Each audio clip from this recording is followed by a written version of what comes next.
Hi there again, everybody. Welcome back to Prestige Auctions. I'm just going through some stuff ready for this week's auctions from a house clearance that we've done. And there's a few bits here that I wanted to really share with you because some of these pieces here are some of the pieces that people can very easily get caught out with at auction.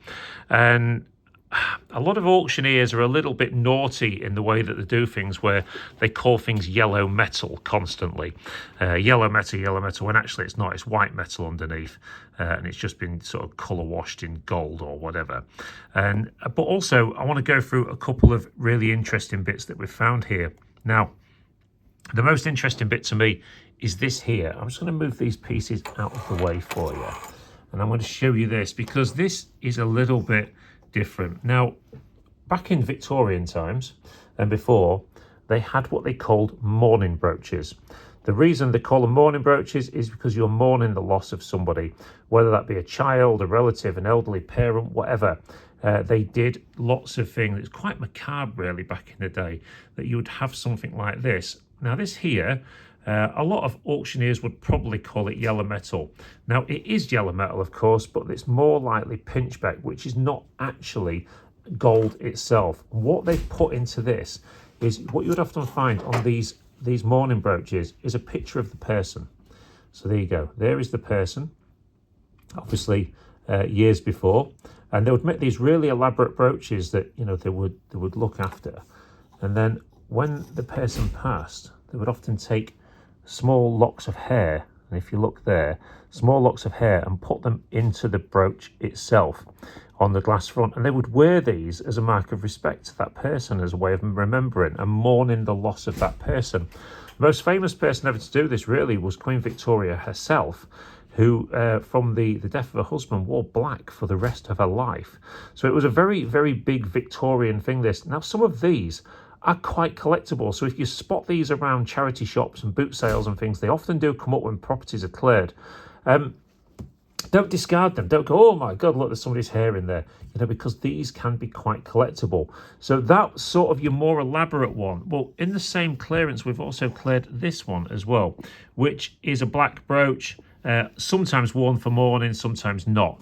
Sometimes just worn as a piece. But again, these ones here are of the time, very nice old pieces, and extremely collectible. So again, don't discard those.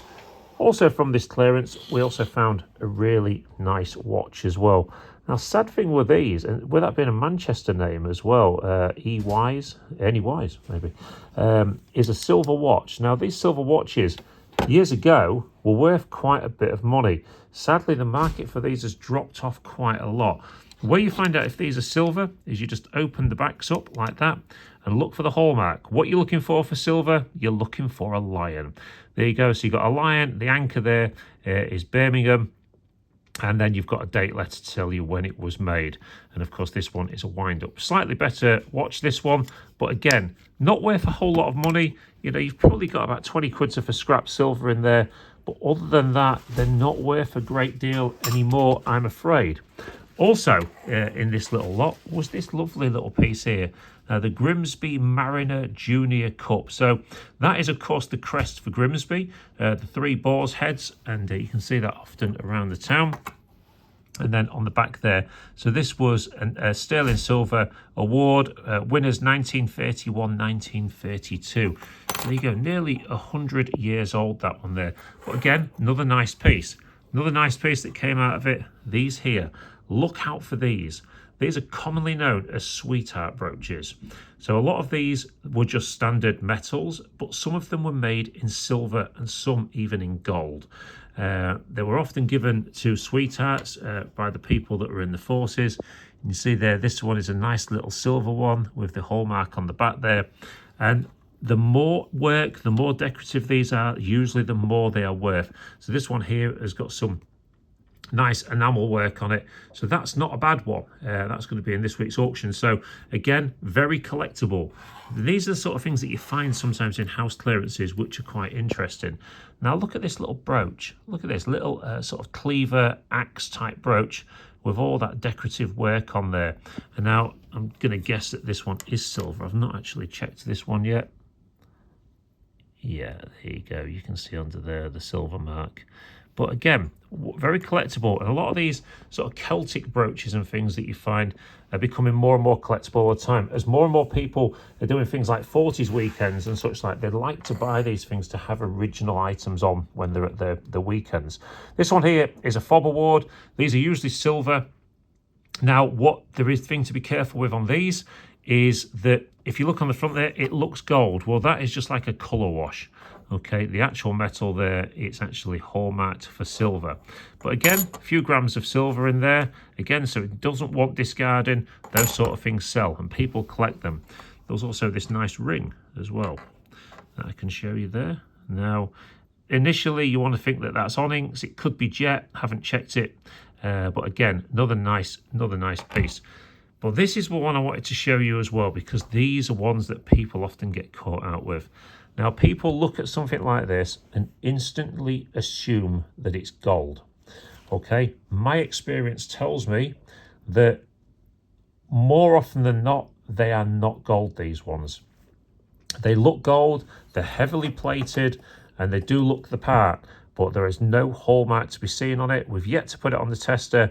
I may be wrong, but my guess is that this is not gold. It's a nice locket, it's a nice piece, but again, don't get caught out with these, because a lot of these times they look like gold, and sometimes I've seen unscrupulous sellers selling them as gold as well.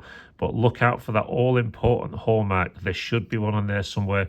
There's nothing on the inside of that either. And also this is another one. This one looks gold. In fact, the family had put it in a box with other bits of gold, maybe thinking it was gold themselves. This is not gold. Okay, it looks the part, but I don't know if I'm going to be able to do it on this camera. But when you can actually see just there, see the green coming through.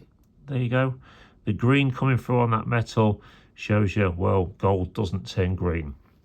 And also the little locket that was on this, which the back is kicking around somewhere as well. This is not gold either. Look on the inside. You can see there, maybe plated, of course, but not gold. So you must look out for these things. Don't get caught out. Don't get caught out. Don't get too excited about things when you see them. There are some other nice bits and bobs that we've got to go through on this that certainly are gold. But there you go. These interesting bits and bobs that come up in the auction room all the time. Nice things and nice collectibles. Ones not to be discarded. Don't think to yourself, oh, you know, there's no value in that. Get them checked out. Take them to your local auction room. Ask the question. Don't take them to the places on the high street, because if they are gold, all they're going to want to do is take them off you at the lowest price. So there you go. Another interesting little video for you from Prestige Auctions in Grimsby. If you do have anything like this and you want it checking, send it to us in the post. We'll always check it for you and sell it in our auction. And then you'll get, of course, the best price that we can possibly get for it. Thanks ever so much for watching. If you did enjoy this, don't forget to hit that thumbs up and hit that subscribe button and the notification bell. And it'll let you know every time we put content out, which is usually at least once a day. Thanks ever so much, and we'll hope to see you all at the auction.